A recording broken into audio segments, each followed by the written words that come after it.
This program is rated PG. It contains themes and scenes which may not be suitable for very young audiences. Parental guidance is advised. Be advised that the views and opinions of the hosts and guests do not reflect those of the station.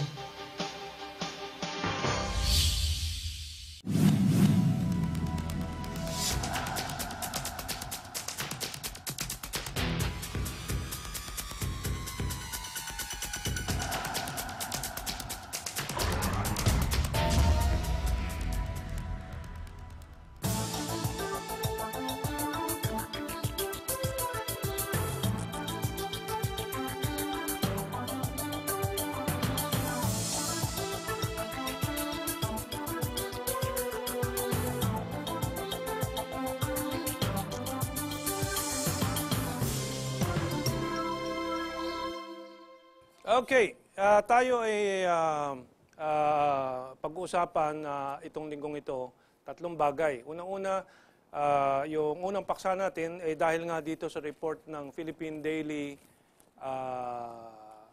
what will I call it? Because consistently over 3 decades, it has been spewing historical misinformation. At itong sabi dito, it began with Marcos military plot. Itong lahat daw, Mama Sapano, MILF, nagsimula sa Jabida, so-called massacre. So we will show that the Inquirer is twisting history in favor of interpreting it for Ninoy, Cory, the Yellows, and the foreign interests, Malaysia, the British, and the US. Because this problem did not start with the Jabida project, Operation Merdeka. What is the principle behind this operation? Ang principle po dito, which our guests will help us review. Of course, the most senior of our panel is Senator Eddie Elarde, who was congressman during that period. Bono Adaza, who was I don't know what, you were governor then? Not yet. I was at UP at that time. You were at UP, and managing Philippine Collegian. Correct. Okay. And I requested Ferdy Pasion again to do research that we older folks have both less time and energy to do. So Ferdy has always done very good research. But let me just start this discussion here to say, nagsimula itong problema ng MILF, MNLF, lahat, hindi dahil sa project ni Marcos, kundi dahil sa treachery, not just treason, treachery of Malaysia and the British for refusing to accept, to bring this, as Marcos proposed, to the International Court, itong issue ng Sabah, dahil ang claim ng Pilipinas ay napakatibay, based on the Sultan of Sulu's claim and documents here, which Malaysia recognizes because it is still paying rental. Now, nung ayaw sumite ng Malaysia sa International Court itong issue na to, anong gagawin ng Pilipinas? Luluhod, magmamakaawa? No, Marcos took the nationalist patriotic position, and arranged for other means to achieve justice for the Philippine claim. Now, was there a massacre? That is even factually proven to be a lie. There was no massacre. And so we will discuss this. But let us go back to, sa history. At that time, Senator Elarde, as he informed us, was still in alliance with the Liberal Party. And therefore, with Ninoy, you were in Congress at that time, no? I was a congressman, and I ran in 1969 for the Senate. When I was extrapolated, yan ang unang tawag nun. Ang tawag ngayon Na-hocus-picus ka noon. Wala pang hocus-picus. Wala pa nga. Dagdag bawas. Dagdag bawas. Dagdag bawas. So I went back to the lower house. And I ran again in 1971.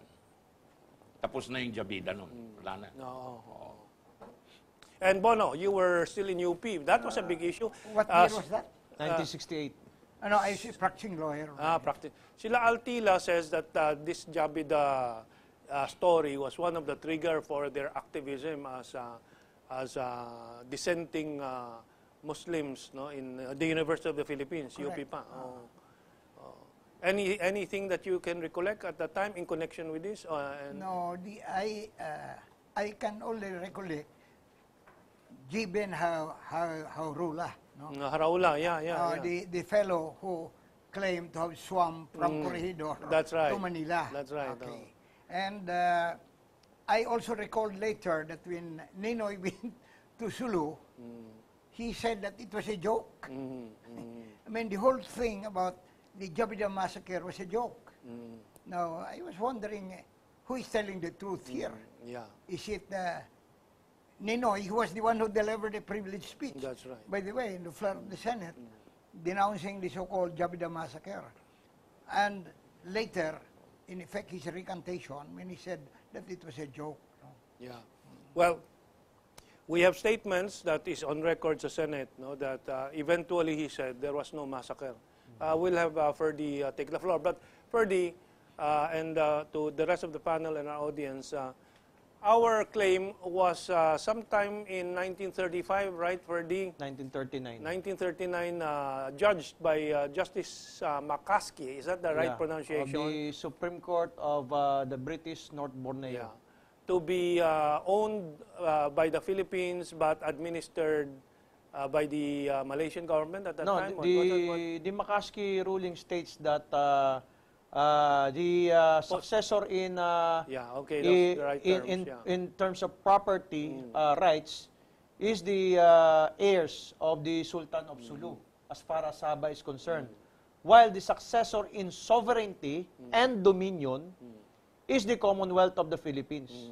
At that time, 1939 So it's very pa. clear that a British court ruled that the Philippines has acquired dominion and sovereignty over Sabah. This is a British court. But shortly, just a few days after our declaration of independence in July 4, 1946, 46, if I'm not mistaken, July 10, 1946, the Queen of England unilaterally proclaimed that Sabah henceforth belongs to the British Empire. And the Americans tried to intervene, reminding the British that Sabah belongs to the Philippines, even according to the Supreme Court of the British North Borneo, as per Chief Justice McCaskey's ruling, but to no avail. So the British did not listen to the Americans nor to the Republic of the Philippines. So during the time of President Macapagal, he brought this to the attention of the British again and the Malaysians, and there were several negotiations. But unfortunately, as you have said earlier, the Malaysians refused to bring this matter to the authority and jurisdiction of the International Court of Justice. And as we all know, the ICJ cannot obtain jurisdiction over a matter wherein both parties are not amenable to be under its jurisdiction. So President Marcos has been left with no recourse but to pursue the Philippines' rightful, it's not a claim, but rightful ownership over Sabah through other means. Yeah. I was going to ask our other panelists to react to this history, no? Because again, they want to start history with the so-called Jabida Massacre. Ano? But importante para sa publiko na matanong, bakit nga may Jabida Project? Yung actually, ang tawag ay Operation Merdeka. Ano? And the public should ask themselves, was it in principle a patriotic project or is it a treasonous project as some newspapers keep claiming and some parties in the Philippines and in Philippine politics keep claiming? Ano? Anong reaction niyo, Senator? Malinaw na matagal nang binibilog ang ulo ng Pilipino. Up to now, we are still victims of lies and chaotic statements. Katulad ng Sabah, North Borneo, for all intents and purposes, historically, that is Philippines. Sa makatuwid, ang nagtulong-tulong diyan na kamkamin ang North Borneo or Sabah ay nagsama-sama ang Malaysia, Great Britain, and the US. Nalaman na nila ang yaman ng North Borneo nung una pa. At as usual, tayo ang biktima. The Filipinos are the victims. Yeah. Well, 60% of Malaysian government revenues come from Sabah. 60%. Exactly. Oh, yung bahagi ng revenue yun, napupunta ba sa mga opisyal na Pilipinas yan? Kaya tameme at walang ginagawa ang mga opisyal natin? Ang sino mang maging presidente, thanks to Diosdado Macapagal. He was the first one to bring this to the attention of the world that Sabah is Philippines. That's right. And the precursor of that, if I remember right, is the Mafilindo. Remember that the project Merdeka. Merdeka is the Indonesian. The Mafilindo, which is Malaysia, Philippines, and Indonesia. That was the precursor of the steps taken by then President Diosdado Macapagal to bring the claim of Sabah for our country. Let's ask Bono. He's been smiling for a few seconds there. Alam mo, that should be indisputable. Walang dispute yan that Sabah is owned by the Republic of the Philippines. We have sovereignty at dominion. Ang problema natin ay when the passage of the Cory Constitution, the phrase there about historic claims disappeared.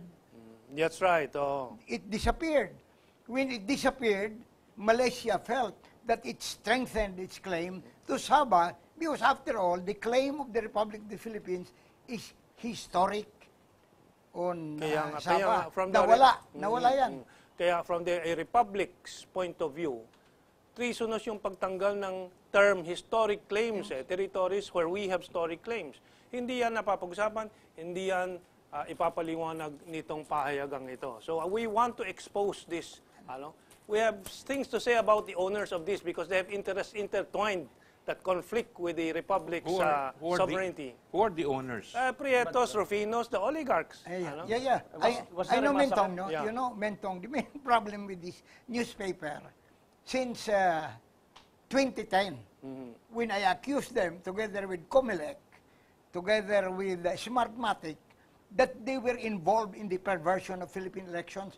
You know, my replies to their claims don't appear in that paper, not even in the obituary page. Not even the obituary. So, Ferdy, what else should we add here? Was there indeed a massacre? Was there in the first massacre? place? Now, the three branches of our government, the executive, the legislative, and the judiciary, investigated this allegation that there was a Jabida massacre. So President Marcos himself, according to the book of Arturo Tolentino, who is known for his probity, and he's not a biased person. He always abides with the truth. Assuming the yellows will say, Marcos yan, but we will clarify that later. This is Tolentino. Yeah, precisely. The voice of dissent by Arturo Tolentino. President Marcos, because Arturo Tolentino was included in the Senate then as one of the investigators. President Marcos went to Corregidor together with all the tri-media before at that time and conducted the head count of all the trainees. And only 8 were missing. So he ordered the NBI, the CIDG, the Criminal Investigation Group of the Philippine Constabulary, and the AFP to look for the 8 missing trainees. Now, it turned out that when the investigators went to the families of the 8 trainees, the families were not complaining that any one of their relatives were killed. In fact, they were hiding. They were hiding their relative trainees. Why? Because it is the conclusion of the investigators that these 8 were actually deserters.